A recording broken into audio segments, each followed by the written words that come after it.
Hello everyone. आज का हमारा टॉपिक है रेडिएशन।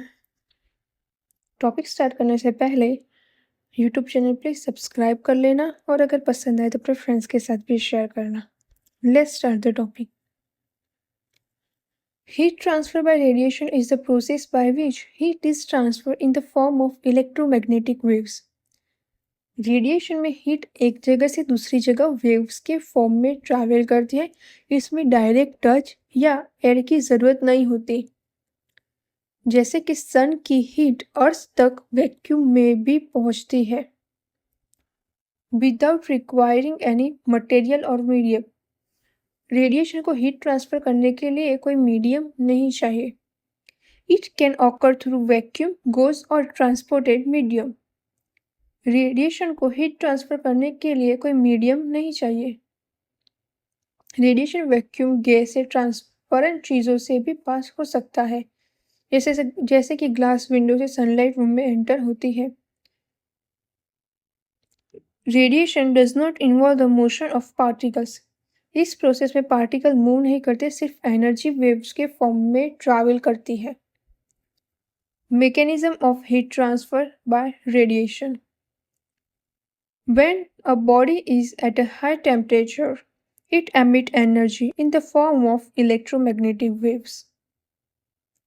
जब कोई ऑब्जेक्ट बहुत गर्म होता है तो वो हीट एनर्जी रिलीज करता है। These waves travel in a straight line and do not require any medium. Radiation wave Sidhi line में ट्रैवल करते हैं, इसको किसी मीडियम की ज़रूरत नहीं होती। When these waves strike another body, they are absorbed and converted into heat. जब रेडिएशन किसी दूसरे ऑब्जेक्ट पर पड़ती है तो वो ऑब्जेक्ट हीट एब्जॉर्ब कर लेती है। If a body is cooler, radiation cause rise in temperature. अगर ऑब्जेक्ट ठंडा है तो रेडिएशन उसका टेम्परेचर बढ़ा देती है, जैसे कि सनलाइट में रखा वाटर बॉटल गर्म हो जाता है। Characteristics of radiation. Does not require any material medium की ज़रूरत नहीं होती। Travel in a straight line, radiation straight line में मूव करती है। Obey law of refraction and absorption. Radiation reflect, bend और एब्जॉर्ब हो सकती है। एग्जाम्पल मिरर रिफ्लेक्शन और glass refraction. Speed in medium 3 × 10⁸ meter पर सेकेंड। मीटर पर सेकेंड उसका यूनिट है। रेडिएशन लाइट की स्पीड से ट्रैवल करती है। Rate of heat transfer depend on temperature and nature of medium. Heat का transfer temperature and nature of surface पे डिपेंडेंट है। डार्क और dull surface are good emitted and absorb of radiation. Dark और dull surface जो होगा वो अच्छे से एमिट और एब्जॉर्ब करेगा रेडिएशंस को। Bright polish surface are poor emitted and absorb. Bright और पॉलिश सरफेस होगा वो पुअर एमिट करेगा। Type of radiation. Ultraviolet radiation. UV rays harmful हो सकती है। Example sun tanning. Visible radiation, जो लाइट हम देख सकते हैं रेनबो कलर्स, जैसे कि infra radiation, heat radiation.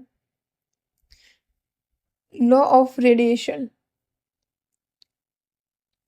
Rate of heat transfer by radiation is directly proportional to fourth power of absolute temperature. जितना टेम्परेचर ज़्यादा होगा उतनी ज़्यादा रेडिएशन एमिट होगी। उसका फॉर्मूला है Q equals to epsilon sigma A T1 - T2।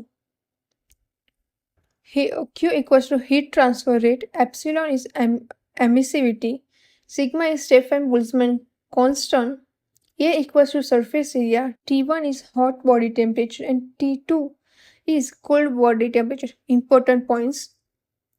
Radiation can occur even in vacuum.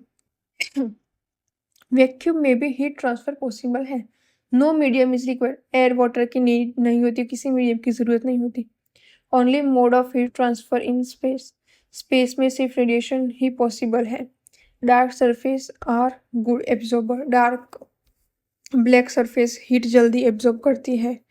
जैसे कि हम लोग ब्लैक क्लोथ समर में ज़्यादा गर्म पहनते हैं तो ज़्यादा गर्मी लगती है। Bright surface are poor absorber. White shiny surface heat कम एब्जॉर्ब करती है, जैसे कि वाइट क्लोथ समर में कूल लगते हैं। अग अगर ये टॉपिक पसंद आया, अगर ये वीडियो आपको थोड़ी भी हेल्पफुल लगी हो, तो प्लीज़ चैनल को सब्सक्राइब करना और वीडियो को अपने फ्रेंड्स के साथ शेयर करना। मिलते हैं नेक्स्ट टॉपिक के साथ। Thank you.